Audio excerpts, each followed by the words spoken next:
Good morning. John Smith, Corinne Smith with Central Beekeeper Supply. Corinne's got some commonly asked questions for us today about swarming, splitting. Swarm season is just around the corner. If our weather continues to hold, we're looking at swarms in March. So, you know, the extent of that is always dictated by the weather. So, with that being said, that's kind of the things we want to cover today. Swarms, why, when, where. So I guess without further ado, this is probably the number one topic that beekeepers ask questions about and get the most excited about.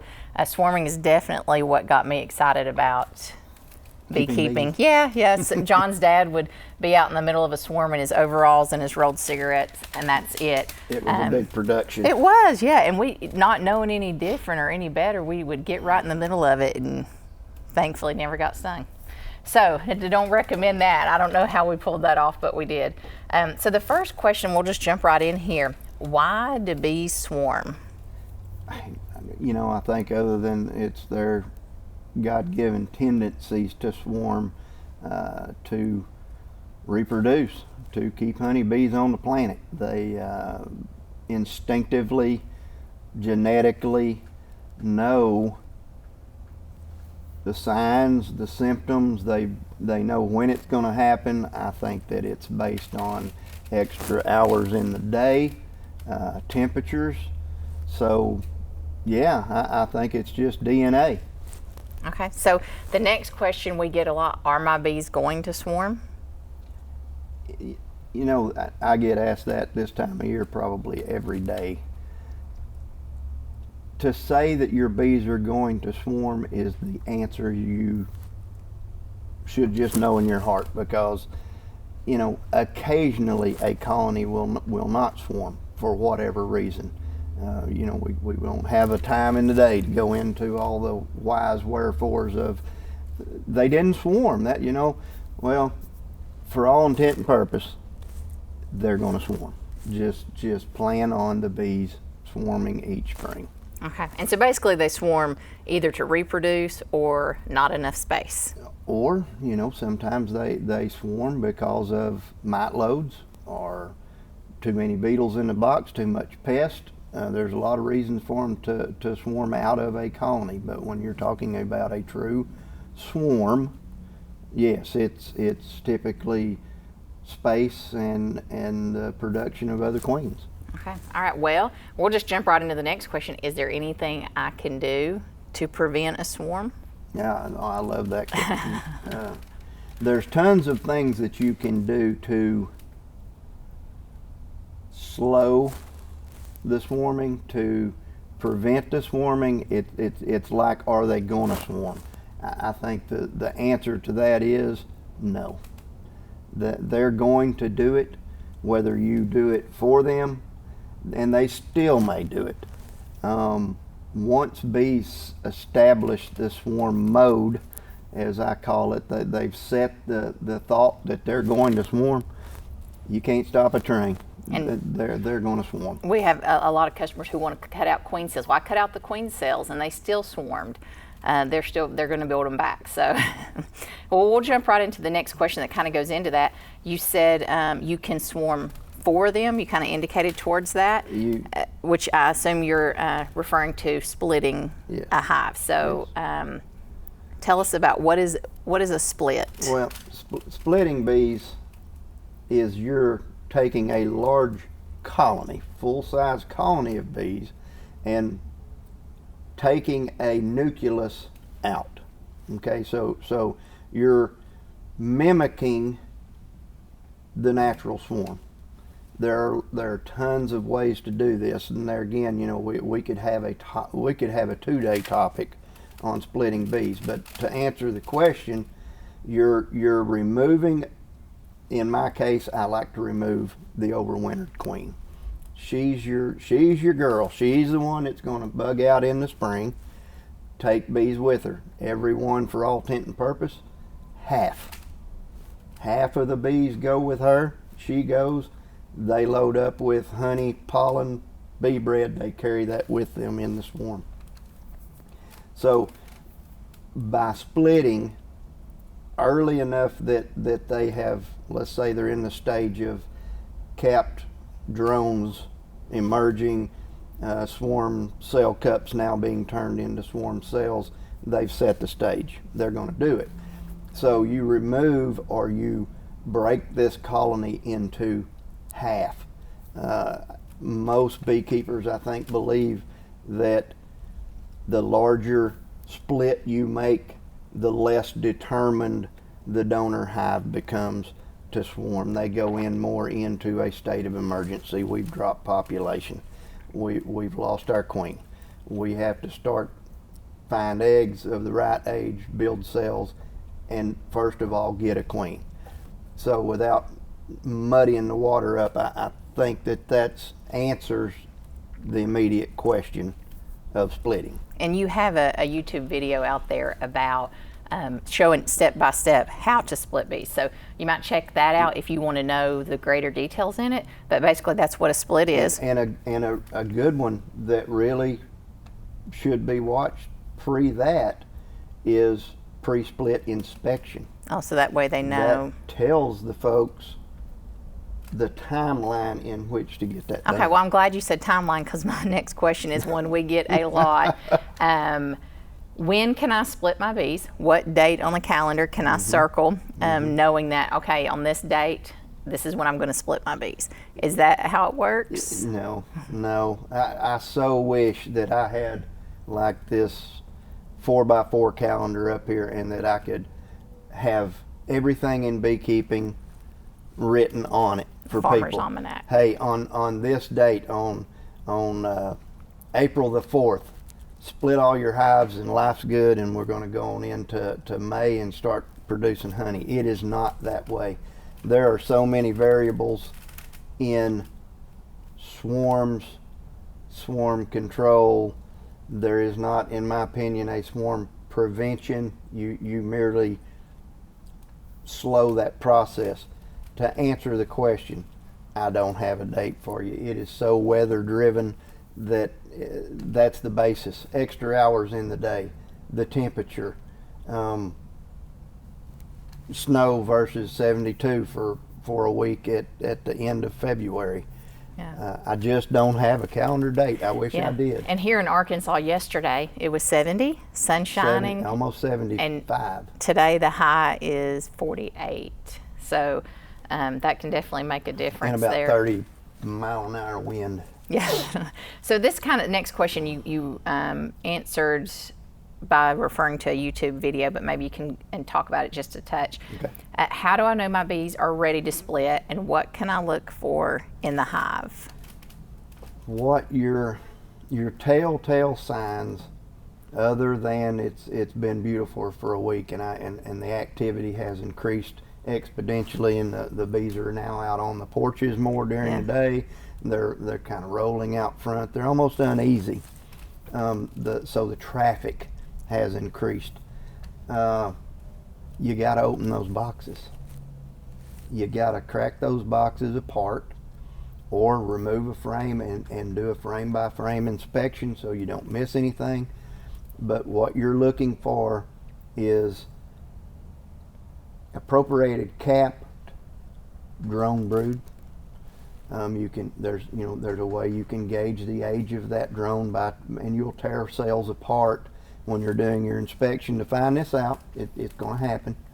There's two things there that benefit you. Mite check. Mites will be in those drone cells. If you have a very big mite load, you'll find them. Purple-eyed drones. When they get those purple eyes, they're within days of being finished. So that's a ticker tape. You can look at your larva chart and see the drone's the longest bee in the cell. Okay, takes him longer to develop. So capped drone brood, drones that may be already coming out of the cells, queen cell cups. The queen cell cup comes before the queen cell. They will typically be laid in there along the bottoms, sometimes mixed in with the drone brood, sometimes not, but on the bottoms of the cell between boxes is a prime space to look. You want to look and see if those bees have picked one or two, or if they've got eggs in them or larvae, or it will be a larger size than a drone cell. I know I've always heard you say, don't split until you see drones flying. There can be drones in the hive, but they need to be able to fly. There can be drones they carried over winter. I know that everybody thinks that, all those drones get the axe September and October, and 90% of them do, but there'll be drones like this season, for instance. We had a late bloom of Lespedeza, and the bees worked it exponentially, and after a drought, and with everything that started blooming again, they put up a lot of honey. Well, during that nectar flow, those queens fired back up and laid drone brood then. Yeah. So all that drone brood that hatched, some of those drones are probably a little slicker than they give credit for. They kind of ran those worker bees and didn't get chunked out. But let me answer the question. Flying drones that are coming out on the deck and leaving 9:30 and returning 2:30, you're in swarm season. Okay. You would have wanted to probably make your decision to split seeing a lot of that activity. Okay. All right. So here's another question for the beekeepers who really are excited and they're wanting to grow their colonies. Can I split a nuke or a swarm that I caught this year? Sure. I think given the right tools and the right knowledge, you could take a 5-frame nucleus that is just bumper crop full of bees with a queen, and let's say you want more bees. That's your program. I want more bees. Sure, you can divide that, keep the queen in one box, take eggs and nurse bees and set them in a box. They'll create a queen cell, or you can buy queens to add to them. Appropriation of more colonies is a great thing. It's the way you get that large apiary. But yes, you can split small colonies. Be warned that you don't want to have a bunch of little 2 and 3 frame nukes of bees sitting out here in April, and then we turn around and get a freezing rain event or something, and the temperature just plummets because there's not enough bees in there to keep them warm. Okay, all right.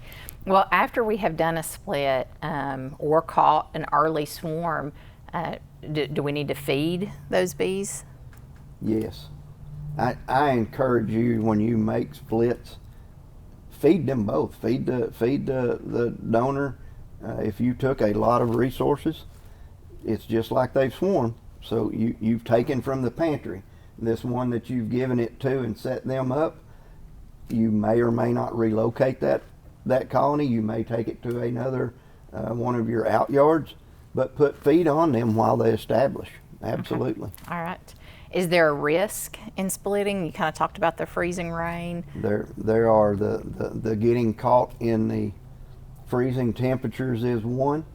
The box, for whatever reason, fails to requeen. At that time, you have reduced population in these boxes. So your hive beetles could become an issue. You have variables robbing.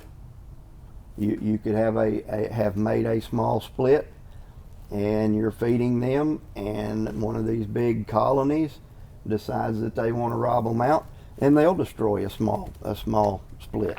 So okay. Sure. So don't split it and forget it. Don't split it and forget it. I like that. That's pretty good. I'm not sure I've heard that one before. I think can I use that sometime? Yeah, yep. You got my permission. Don't split it and forget it. That's awesome. Okay. Why should or shouldn't I split my hive? Well, I think from the top of the page to the bottom of the page, we've established they're going to swarm. If you don't mind running the risk of losing a swarm of bees for years, I still do it. Now you can count some of this as luck.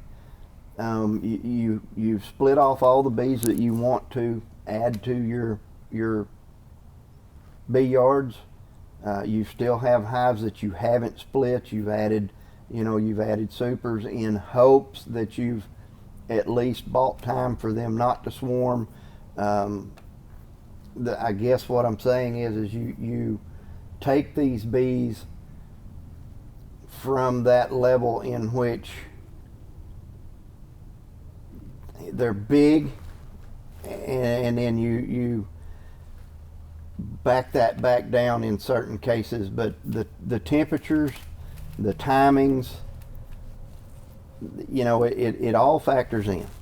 And two, you have to be willing to lose. You have to be willing to lose bees. If you go to work, you get up, you go to work, you've got bees that you did not split. You come home in the afternoon, go check your bee yard. That's a good a tip as a beekeeper could give you. Don't turn a blind eye in April.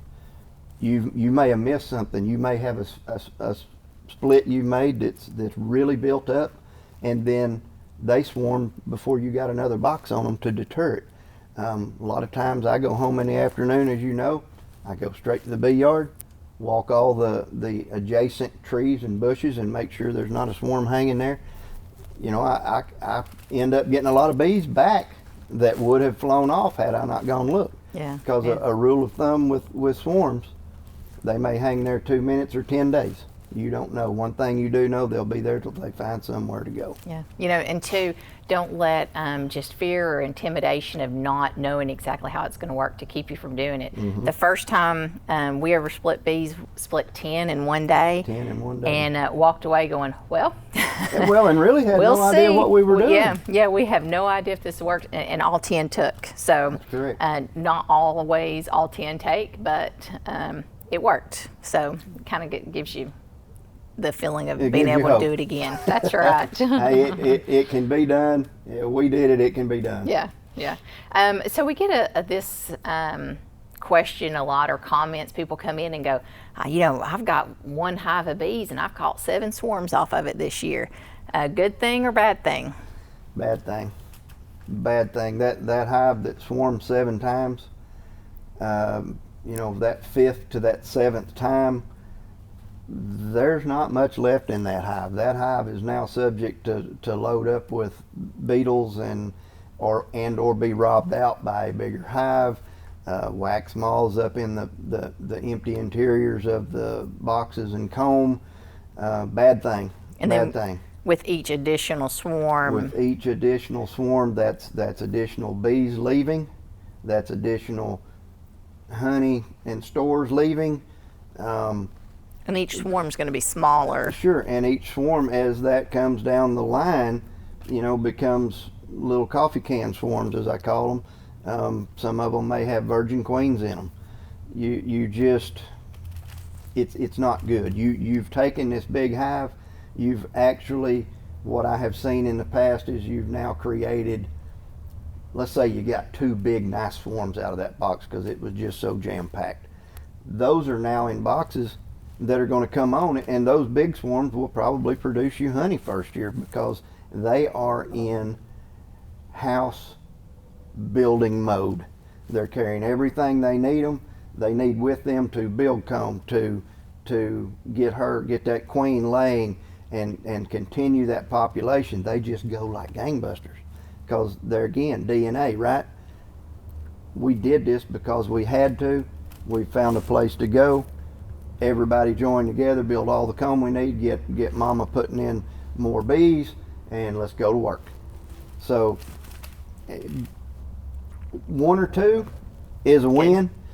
7, not good. 7, it just most times it's going to be a loss. And in order to avoid that, they need to get in and make sure they have put adequate space, and when they know they've got that old big one sitting there and it's already cast 2 swarms, go in, investigate, make sure all other queen cells are cut out.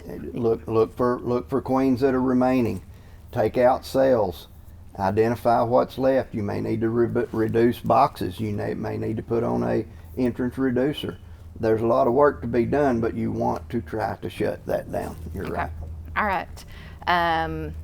So this was one I think we already covered. Can we cut out swarm cells to prevent swarming?